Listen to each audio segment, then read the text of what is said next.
I never want to do that again.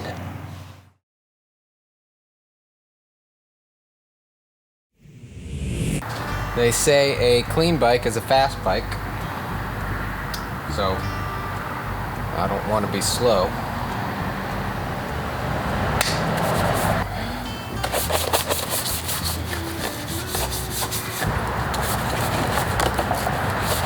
I know this is not where you're supposed to mount it, but oh, that's it. I know that's where you're not supposed to mount it.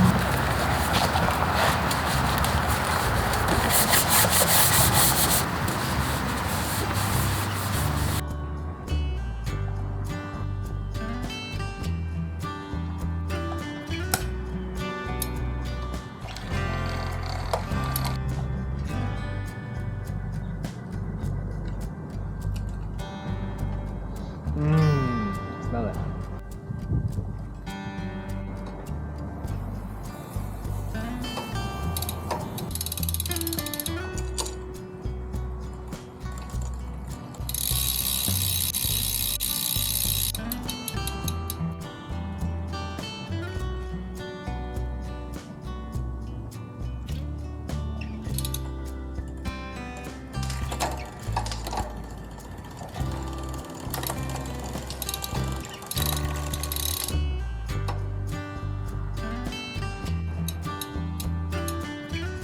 I think I'm good to go. I think everything's set up.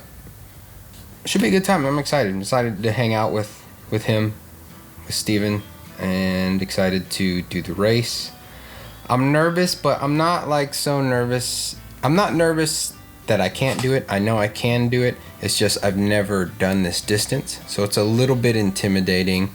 I don't know what it's gonna feel like past 56 miles. So I think that's what is the most concerning for myself right now.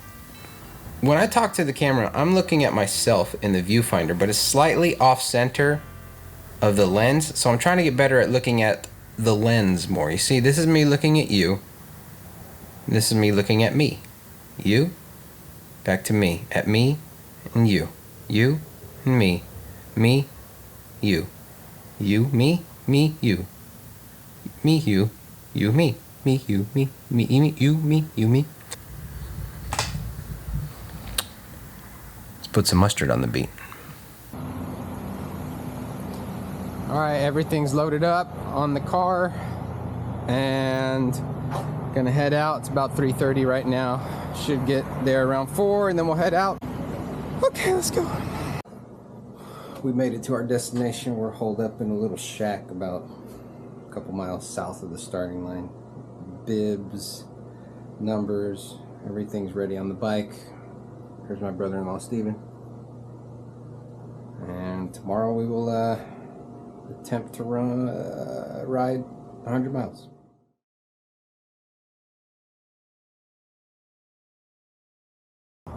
I keep forgetting to film because the nerves are up, and but I'll try to get as much as I can of the race. We're here, just 8, and we're gonna go line up for start time. It's 6:26.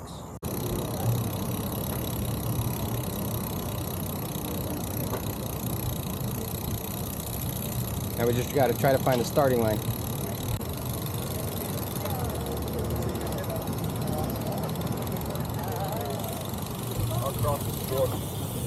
What?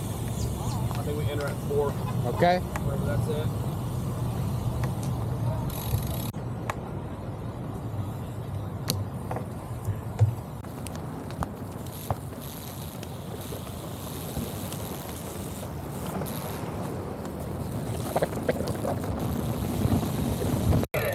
Just to let folks know, next year for the 100 to 100, kids can do the 10K for free. They do have to have an adult with them that pays, but if you're interested in doing that, get signed up for the 10K at HH1. There'll be some live DJ over there playing music, and there's food. Right at the top, it was really cool seeing all these bikes together. I think it's the most bikes I've ever seen. in one place at a time. What do you think, Steven? Should I go for the world record? Yeah, so we try and give everybody a peace of mind before they get on their ride.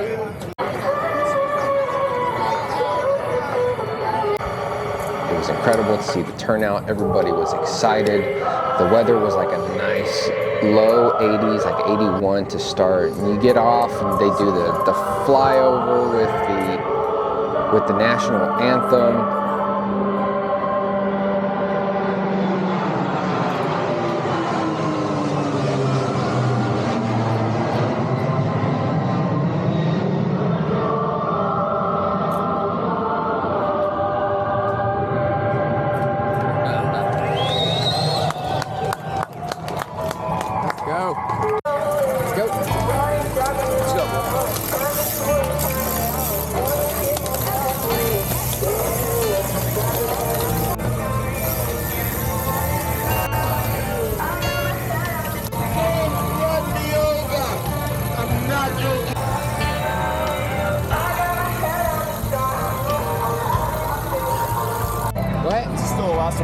Yeah. Sick.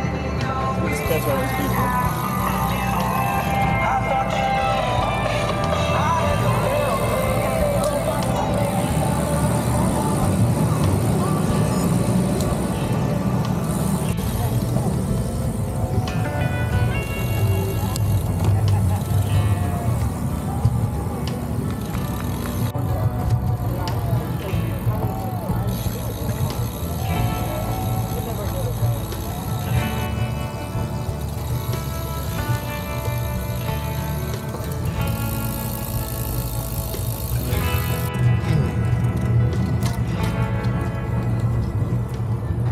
The first thing you go up is a huge bridge, and then down the other side, it's nice, smooth road. It's just, everybody's happy, and we're all just kind of cruising along. It's flat. We're at about 6.5 miles, 22 minutes, 35 seconds, maintaining anywhere from a 17 to 18 mile per hour pace.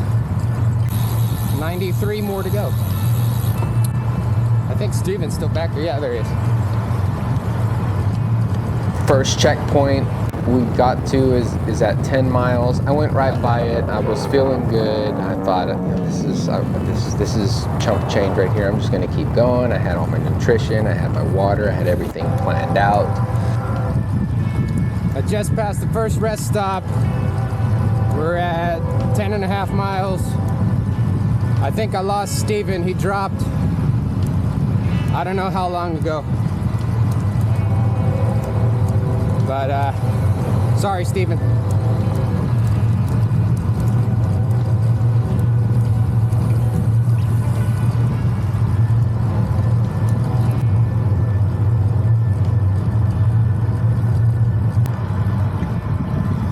Feeling good right now.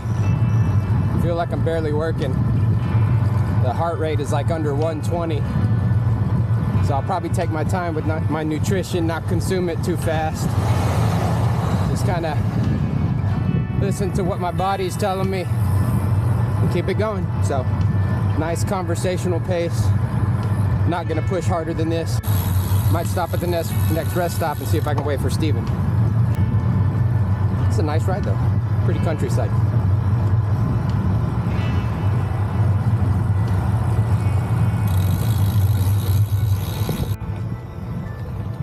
Got a bit of a hill here. That's a good grade.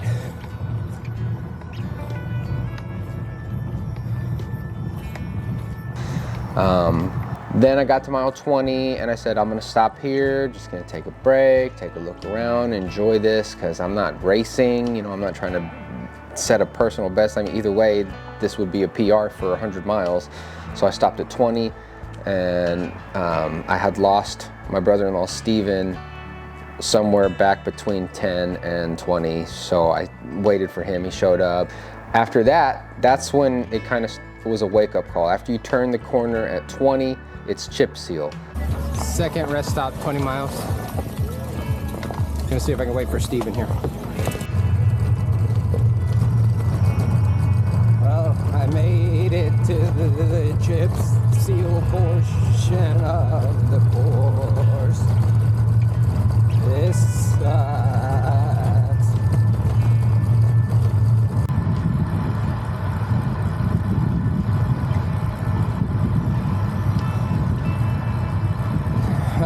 Just made the turn off where they break off for the 100-kilometer and the 100-miler.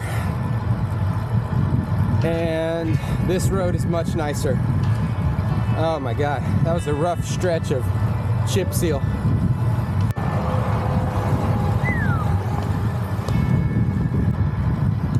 I'm at an hour and 48 minutes. That's including the rest stop. 27.61 miles. It's 9:07 a.m. Feeling good. Feeling, I'm just taking it super, super easy. Not pushing. So, it's gonna be a fun ride. It's gonna get hot though.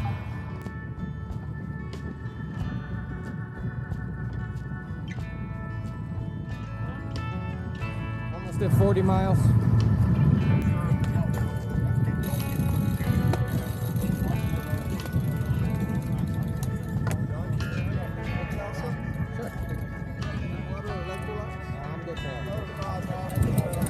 FTC?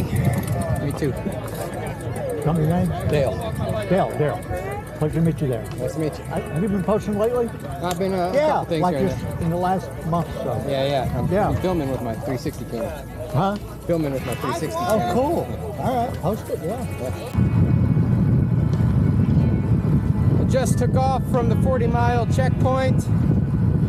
I've got to make it to Hell's Gate. That's 60 miles before 12:30. It's 10:14 right now. It's another 20 miles. That's about another hour, I think. So I should be good as long as I, don't slow down too much. Yeah, I mean, it's a good leisurely pace. A little bit of a headwind here and there. The chip seal's not too bad, but making it work. Am I alone? Yeah, I'm all alone. What? I'm at 50 miles, 3 hours, 23 minutes. It's 91 degrees outside. Starting to feel it.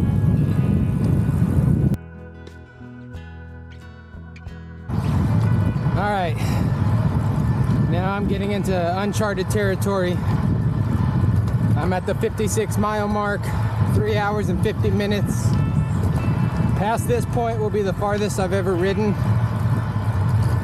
but I feel good. Still got a lot of gas in the tank. Definitely a challenge, and it is getting hotter, so it's living up to the name. But I think I've got a good pace. I'm gonna make the hot gate in time, or Hell's Gate. I hope Steven makes it. He's behind me about 5, maybe more minutes. So I'll see you at the finish line, Steven.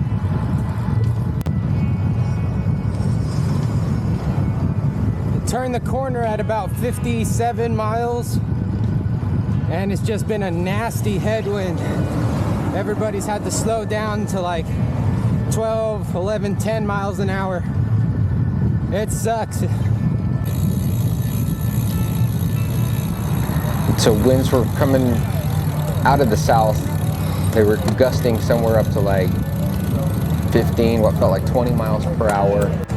Make it to Hell's Gate. It was a headwind, and that's when it got really tough. That's 67 miles. Right now moving at about 14 miles an hour. 4 hours, 35 minutes. 2,319 calories so far. It's 11:54, almost noon. Right around the 70-mile mark, 70 to 80 was horrendous. That's when the heat really started to kick up. It kicked up into the 90s, and it turned into these hills that were just long climbs at kind of a slight grade. All right, gonna take a good break here. And then you had a headwind, so it was a twofer, just fighting from 70 to 100. That point, after about like 2/3 in, I started stopping at every single rest point. I was stopping at a few before where I'd just grab a quick banana, refill the bottles, hop right back on and go. I wouldn't even sit down. But after about mile 80, I really started to feel it. The true challenge of the Hotter Than Hell 100 is not the distance, is the heat. That is 100% the biggest hill, the biggest monster to defeat is the heat. I think my phone just got all wet. That's 70 miles at about 5 hours. It's starting to get difficult. The challenge really is the heat. My legs feel fine. The challenge is staying hydrated in this heat. It's 97 degrees right now. I hope Steven's doing all right. He hit the 60 mark a little while ago. This is tough though. Just really got to stay on top of the hydration and slow down so my body can process it. All right, put some mustard on the beat. Once it got up to like into the 90s, you had like that jet blast headwind just hitting you straight in the face. The heat coming off of the asphalt was just sucking every ounce of hydration out of me. It was so hard to find a right balance of water and electrolytes and carbs to try and keep fueled for the long haul. At about 80, I stopped and I rested for a little bit. I still didn't sit down. I was just taking a little bit longer. I was putting on, the cold claws that they had. I was drinking pickle juice and water and eating bananas. I ate so many bananas. And it's so hard when you're trying to get carbs into your body. You know your body needs it, but you're so nauseous that you don't want to eat anything, but you know it's what your body needs. Just fighting that is incredibly hard.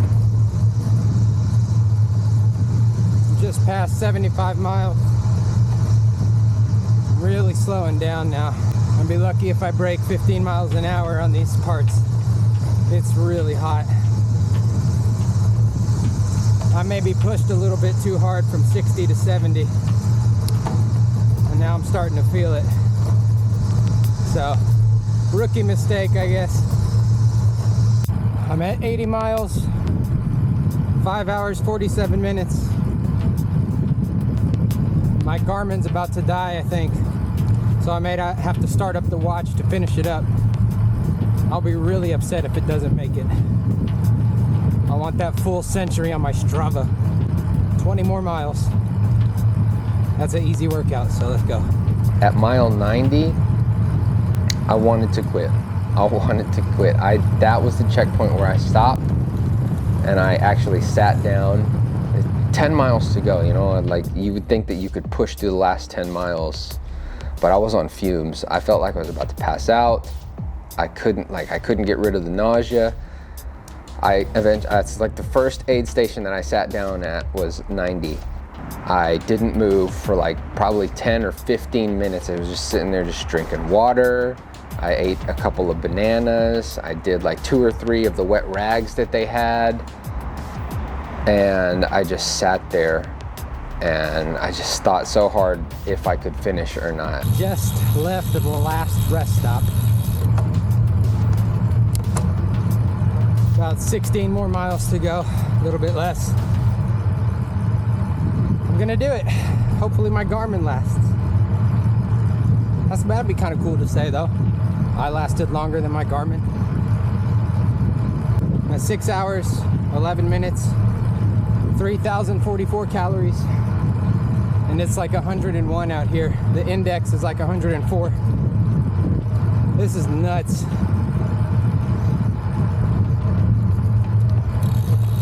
I don't want to do this again. Okay, I lied. There was one more stop. And I sat down for a long time. Almost didn't get back up. There's less than 10 miles left. I couldn't forgive myself if I didn't try. I hope Steven's doing all right. This is f***ing tough. This heat is a f***ing pile driver. I mean, I'm averaging like 12 miles an hour right now. I hope to God there's no more hills. Well, the Garmin died. So I'm picking up the rest with my watch. Really pissed off it's not gonna say 100. Son of a. This is Nick. Nick is coaching me through the last couple miles. That's right. When you hit 48, you don't become a buddy, you're a coach now. All those years of experience, you got to share them. We did work together. We were probably going like 12 up this hill for a good 45 minutes of just brutal headwinds. So it was nice to have someone, to be honest. The slowest draft. Yeah. You're like, I'll pull you, but I'll be going 9. Is that okay? I know I would have hated myself if I didn't push the last 10 miles. And even then, when I still got up after about 10 or 15 minutes, I was still wobbly walking back to the bike. But the second I got on the bike, I had like a third wind that kicked in and I was able to kind of cruise. I was just cruising. I don't think I cracked 12 miles an hour on the last 10 miles or so. And I even blew past the last checkpoint, which was at about 95, 96 miles, because I was still feeling good and I felt I had some momentum. So I went past and I was like, I'm almost there. It's just an easy ride to the finish. Coming up on the finish. I think. God, my ass hurts.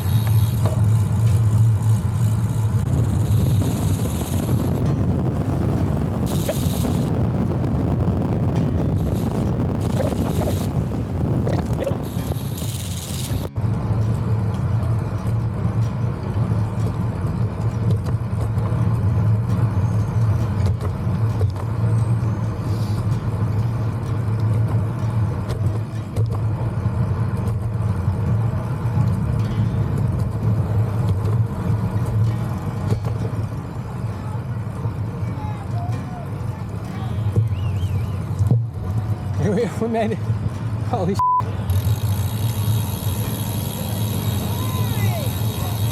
What's that? Arena's in town? Hey, Johnny Cooper! Oh my goodness!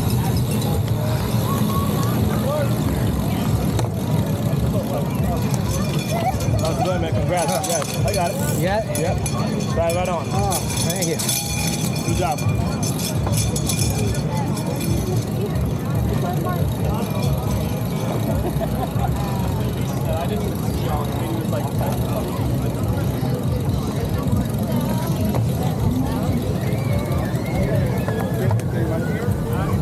Did it.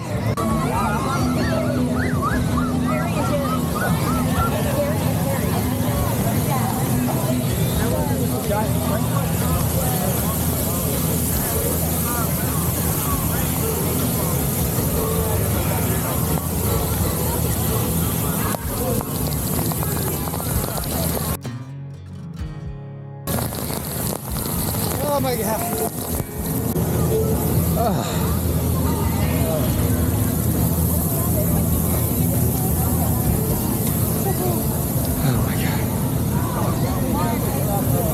Oh my God. Did it.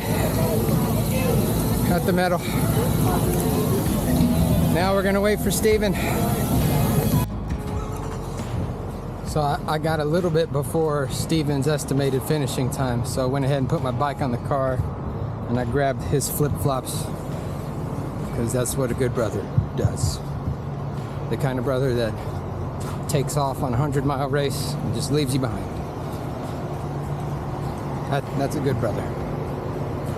Let's go cheer him on.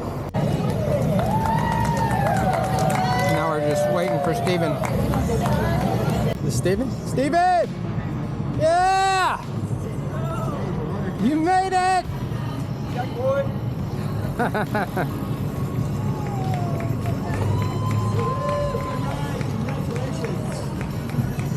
Oh my God, I was getting so worried.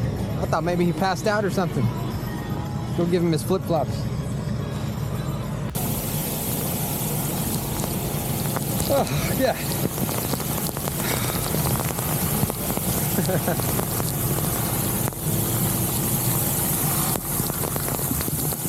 Oh, it's waterproof. Yeah. Oh, That course is insane. It builds false confidence at the beginning because the first 30 to 40, 50 miles, first half of it is fine. Then 50 to 60 is kind of iffy. You're like, oh, I can deal with this. I've got some energy. But then once you hit about 70, once you get past Hell's Gate at 60, that's when it turns into the real challenge. That is the hotter than hell. The first 1 through 60 is a nice, decent workout, right? 70 to 100 that's where the event gets its namesake. There's a reason they had a cutoff at like 12:30 or so for Hell's Gate at 12:30, because that part of the course, if you are not ready for the heat and it's getting too hot, you're not gonna make it. It's all mental and hydration. It was insane. I probably could have picked a more mellow century ride to be my first one, but you know, Steven wanted to do that, and I know I was hurting, so I know Steven was hurting too, because Steven had come into the race with less than like a few weeks worth of training, and I think his longest training rides were about 12 to 15 miles. So past that was the furthest he had gone in a long time. Props to him for, you know, taking his time and making it to the finish. It was incredible. I'm really glad we did that. It was a nice experience, especially to have him there. I had an amazing time. I'm really glad I did it. I'm glad I can say I did it. It's like, feels like a rite of passage for Texas cyclists to say they've done the hotter than hell 100-mile course. Listen, if you're hanging out around me and I tell you that I'm considering doing the hotter than hell 100-mile, just slap me in the face and remind me of this conversation, okay? Because that was an experience that I don't care to live again. I know I have aspirations of doing a full Ironman, and that has a century ride within it. But they do those in the fall, in the spring. There's a season for triathlons for a reason. Do you want to be extremely dehydrated in 106-degree weather, traveling 100 miles using only the power of your own 2 legs? Well, have I got a race for you. Come down to the beautiful, scenic Wichita Falls for the hotter than hell 100-mile bike race. If you're considering doing the hotter than hell 100 next year or in the future, find your strategy and then double the hydration portion of it. If I had to do it again, I would stop at every single aid station and take my time. I started off hot out of the gate. I wasn't pushing hard, but I didn't conserve enough energy to make that last half more bearable. I mean, there's no getting around the fact that the last 30 miles are going to be absolute hell. But crossing that finish line, knowing that it was over, felt so good. I mean, it's like, it's a Texas thing to do something that crazy. I don't even want to look at my bike for the next couple days. I hope you enjoyed this experience. If you're considering the hotter than hell 100, it is quite the accomplishment, and I wish you the best of luck. I can't believe I did it. I can't believe we did it. So, anyway, see you next week.